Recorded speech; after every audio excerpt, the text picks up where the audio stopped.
This is another video I'm going to record this evening. I'm not sure how this one will go. The last one was a bit like spaghetti bolognese. Messy and meaty and delicious. Right, I want to talk this evening. I don't know why I always say this. I'm just going to go into it hard, like a raccoon. The romanticisation. I learned a new word today. See if you can guess what it is. I want to talk about the romanticisation of mental health, because it's a fun topic and I think it'll be fantastic. Let's do this. So, I love Twitter. Twitter is beautiful. It's got some wonderful people on there. All my favourite bands are on there. My favourite people are on there. It's just cool. It's fantastic. But, and this is a big but. Sorry.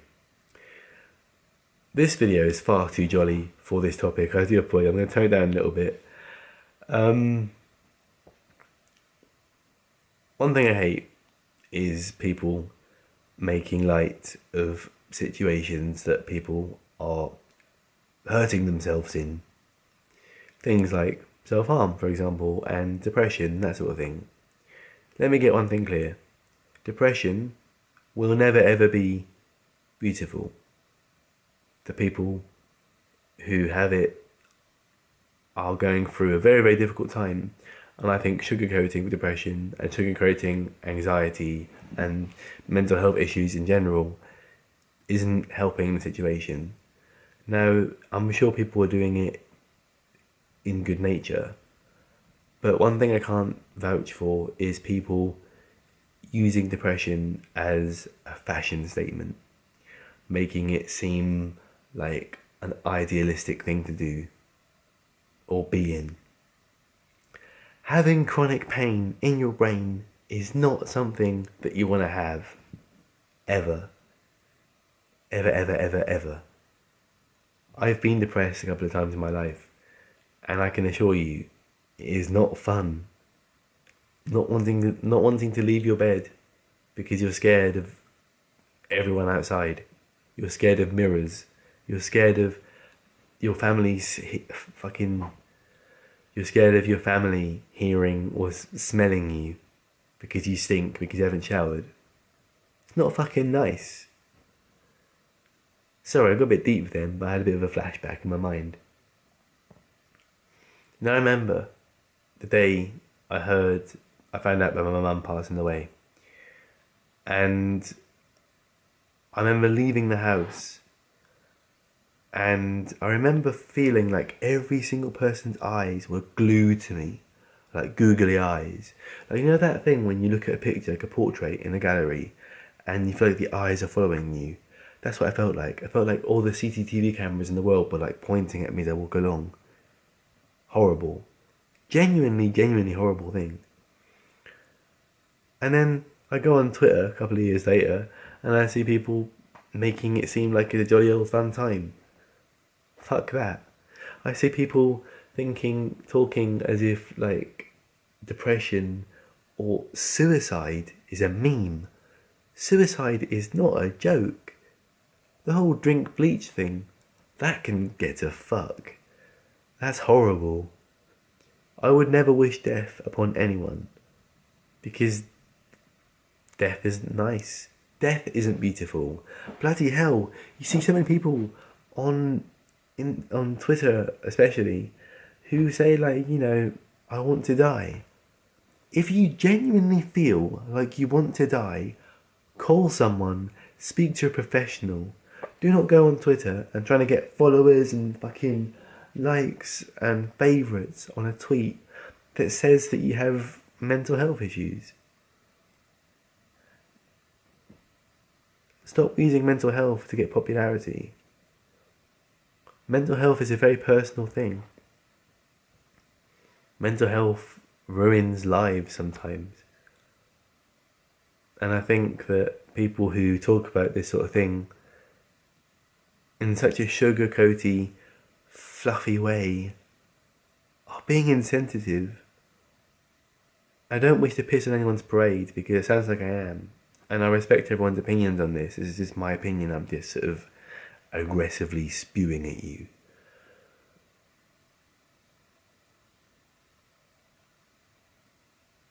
Depression fucked me up. So much so that I can't help but think about it every single day. And knowing people, loving people who are going through depression hurts. And all I want to do is do my best to help those people and hold them close and say, listen, you beautiful thing, we're going to help you through this.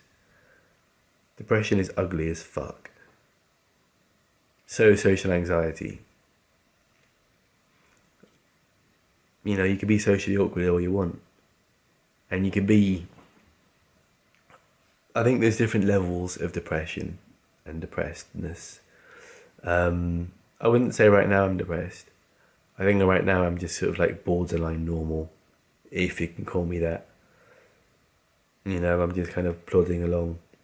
And that's what that's what we're all doing. We're all just plodding along. I'm just sort of... I don't know what I am.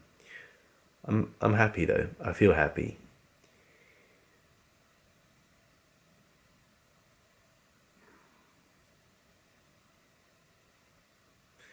Yeah. People over exaggerate a lot as well. Like people tweet things like kill me, that sort of thing. Like, once again, do not go onto Twitter and treat Twitter like some kind of shrink, some kind of I don't know. Right, listen. I live in the UK. And in the UK we have the National Health Service. Health is a clue in the title there. Mental health is included in the NHS. And they have people who you can talk to. I can guarantee you that your school, no matter what age you are, will have someone who is either trained or an expert or whatever in social issues. I'm not saying they can help you through it because that's a big thing to say. But, you know, they can at least hold your hand, metaphorically, and tell you that shit's gonna be alright, man. They won't say that if you're 7, but you know what I mean. I don't know, man. I just hate the internet sometimes. This is something my girlfriend gave me this idea. I've already made a video about it before, but I want to talk about it again. You know, there's nothing beautiful about having problems with day-to-day life. The idea of living. Nothing. And I haven't got any problems with things like songs and poetry and photography and artwork. One thing I have an issue with is, and this is something that really, really pisses me off. I don't see it very often now because I've tried to avoid Tumblr for as much as possible. But one thing I absolutely hate is people who share pictures of slit up wrists. What the fuck is that about? Genuinely, that's triggering. Don't get me started on triggering. All these romanticisation posts about mental health issues, they are triggering. I bless the people who actually say trigger warning, you know, mental health post here. You're a saint. But there's some selfish fuckwits out there who don't give a fuck and just go, you know what, I'm just gonna type about whatever's going on and make it 10 times worse, and then get upset when no one likes it or no one retweets it.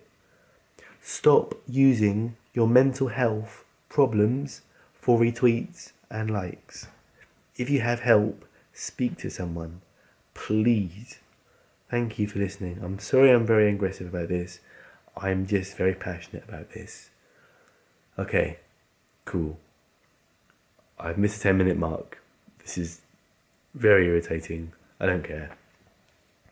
I've recorded a few videos this evening. I will probably only upload this one, and I might unlist the other two or three because I'm proud of one of them and the other one was a bit kind of but yeah, cool. Sorry, this video was very aggressive, but I think I got the point across. Hopefully. I'll ask people on um you know. But I'm just gonna read this one thing that my girlfriend just said. Um there's nothing beautiful about there's nothing beautiful about being dramatic with your mental health. But there's also no shame in admitting you need help. One of the truest things ever that I've said in the channel myself as well, I've said that before.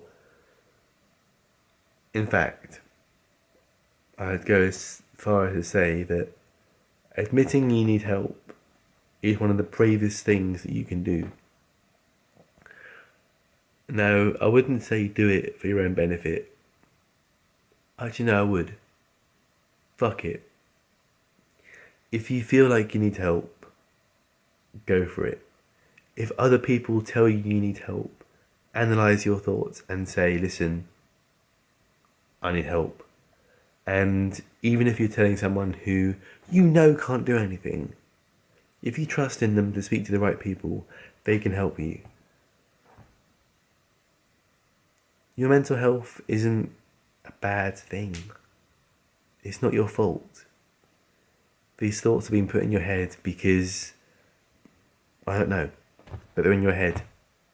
And they're your problems, but your problems don't have to be yours anymore. You can call Samaritans. You can call Lifeline. You can speak to people at school. You can speak to Childline. Whatever the reason is, whatever the thing is, I promise you there are like 1,000 pair of ears just waiting for you to tell them what's going on in your life. I encourage you. I beg you. Sort yourself and your mind out. Twitter is not a place for attention, I suppose. And want to leave on this final note. I'll try and make it 14 minutes. I apologise for the length of this video, but I sounds like about to leave like 2 minutes ago. I apologise. You know, there's people who are attention seekers. Attention seekers. I don't think there's anything wrong with seeking attention, but just know where to seek attention. That thing right there, that box, that computer thing, there's many amazing things on there, but there's a lot of amazing things in here, in your head too. That was very patronising, I'm sorry. No, just, I don't know where that went, but just kind of be honest, be open. Don't use Twitter as a therapist. Speak to a therapist or someone who knows what they're doing. Okay, thank you.